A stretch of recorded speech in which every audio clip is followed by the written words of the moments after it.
and welcome back to the Nasty Metal Production channel here on YouTube. And of course, welcome back to another year of Metaltober, which of course is something I also do every October of pretty much the year. Again, every October. Last one was all Halloween themed. As you can see from the intro video, from the ending of it before going into this, you definitely saw the title Nostalgia Edition, which of course means this is very not just being nostalgia for metal, but more so me. Basically going back into basically mostly from the years 2008 to 2009, with the exception of 2016 being, well, the years that pretty much ended up shaping up my just my musical taste and my musical journey, basically. And every time I ever listen to some of these albums that I did pull out, I think of October time of 2008 or 2009. And definitely think about about going back in the time to where to the stuff I was listening to. So that's hence why the whole nostalgia thing. So with that, this video, of course, just focuses on 2008 because this was the start of really the journey into that I'll be heading into, basically, when it comes to like heavy metal in general. Of course, starting off with the new wave of British heavy metal. Definitely, of course, I knew about Iron Maiden for a while, but this is the band that really somewhat kicked it off, and that was, of course, was Diamond Head. This is, of course, not this particular thing. This is a fan-made disc. Not going to go into details of what it contains, but I'm just bringing them up for a reference for the fact that Diamond Head I was listening to quite a bit, mostly Lightning to the Nations. And I just loved pretty much everything from that, and by October time, I was just fucking listening to it tons of times. Every one of those songs was just fucking great. So they were definitely the band that really kicked me into gear when definitely getting into that whole new wave of British heavy metal movement.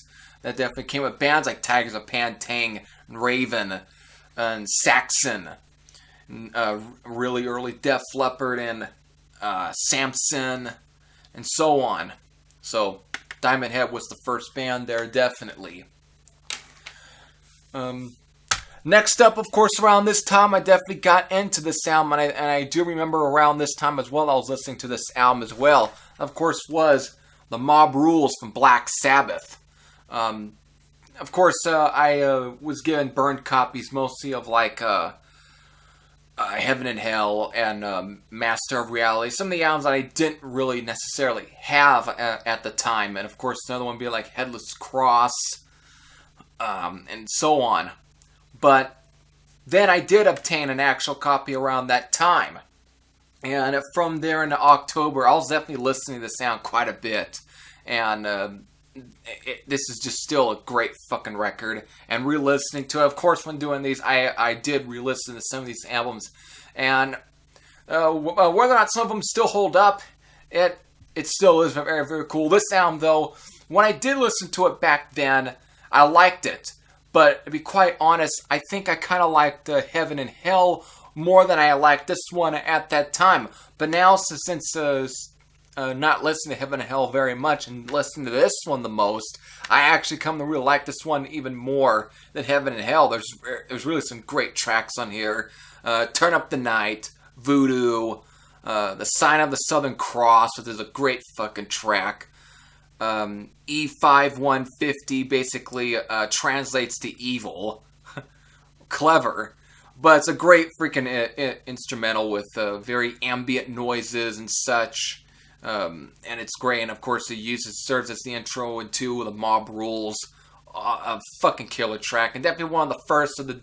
actually, the second of the really early Dio era Sabbath stuff that I listened to because of throughout my childhood, the only Dio era Black Sabbath album that I ever listened to was Dehumanizer, which is a great album, though. Definitely fucking great. It did pretty much the album that followed after this one, basically. In like 1991, 92. Great album. And of course, other great rocker like Country Girl and Slipping Away all have a great, real bluesy southern kind of feel to them. Just great tracks. And of course, Falling Off the Edge of the World, which is pretty much, very much similar to Sign of the Southern Cross, but a little bit heavier and faster. When it gets to that one break, it just a great fucking track. And then the last track, Over and Over. I mean, fucking great. There really is no bad song on this album. It's pretty much a killer Black Sabbath album from start to finish, and just a great fucking record. Now comes to this band here, which I definitely started getting into around this time, maybe like late September, early October, so maybe mid-October, somewhere around there. I was definitely getting into this band. And of course is Dokken, with both Breaking the Chains and Tooth and Nail. And though this is going to be almost dodgy for me because of it's kind of tough whether or not what the hell was I listening to around that time, because it's always tough because of it's 2008. That was fucking that was probably 10 years ago, and because it's 2018, it was fucking 10 years ago. And I have always had a hard time even though I knew what I was, but anyways, still I was listening to these mostly on YouTube at the time. I didn't obtain these albums until like November time, actually physical copies, and these are the same copies. Re-listen to these albums again, though, they just bring back memories for sure. Breaking the Chains. Sure, you could say Tooth and Nail is a much better record. It definitely was more realized. But I don't know, I still have a soft spot for this album, even though the one song that still doesn't do for me is the song Young Girls. Mostly lyrically. I have no... what the fuck was going through the mind of Don Dokken when the hell he was writing that track? It's... but still, there is definitely some good songs on here. Of course, due to the remixing of Michael Wagner, which, of course, the album was originally recorded like either 1981, 82, and was released at that time, mostly in Europe, on the Carrera Records label. It definitely had a more raw production, and it had definitely a...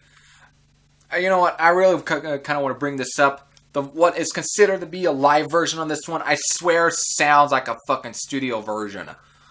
And especially when it fades out like that. I'm like, it's almost see there's crowd noises. They just added crowd noises to the fucking Paris is Burning track here. It doesn't sound like it was fucking... Of course, what really kind of makes this rather a bit of a... what is it? What breaks the camel's back here is the fact that it's live in Berlin. I don't know, it says that, but I mean, do I believe it? It doesn't sound like it was fucking recorded live. It sounds way more studio than actually live. And again, with the whole fading out and everything and the way it starts out, honestly, fucking George Lynch could have easily recorded that in the studio, and they could have just added crowd noises in. I swear. So the legitimacy of it being live is rather so-and-so. But either way, it's a good track. I don't want to go too long. But Tooth and Nail is, of course, when I put this one on again, fucking great from start to finish. This is definitely one of the heavier Dokken albums for sure. And with songs like Tooth and Nail, Don't Close Your Eyes, When Heaven Comes Down, and of course Turn on the Action, just real great fret burners. Great track, but when Heaven Comes Down has a real slow, almost rather Black Sabbath-y feel to it. It's a great track. Either way, great albums, definitely that bring back a lot of memories. Last one here, I want to keep these videos not too long and everything, so this is definitely a great one that ended up because this was released around that time. It was released on October 17th. Of course, I have to. AC/DC's Black Ice. When this was released, I was definitely non-stop. Of course, since with the fact that it was new AC/DC and me being such the AC/DC fanatic that I was at the time, yeah, definitely got a lot of play, and definitely just great tracks on this album. Though I definitely do kind of prefer the album that came after this one, Rock or Bust, a bit more. This is still has some great songs on there. So that. Black Eyes from AC/DC. So there you go. There's pretty much a little insight into some of the albums I was listening to at the time of 2008, especially during October. So with that, the next one after here is all the videos are mostly going to be featured maybe on 2009. And of course, I will be bringing back Album of the Week, for definitely sure, for this month for sure. Definitely got some interesting ones rounded out for that one. So with that, wanted to keep these videos not so long. So until then, this is Heavy Thrasher Sam out. I'll see you all real soon here again in this month of Metaltober for this channel. So, everyone, take care.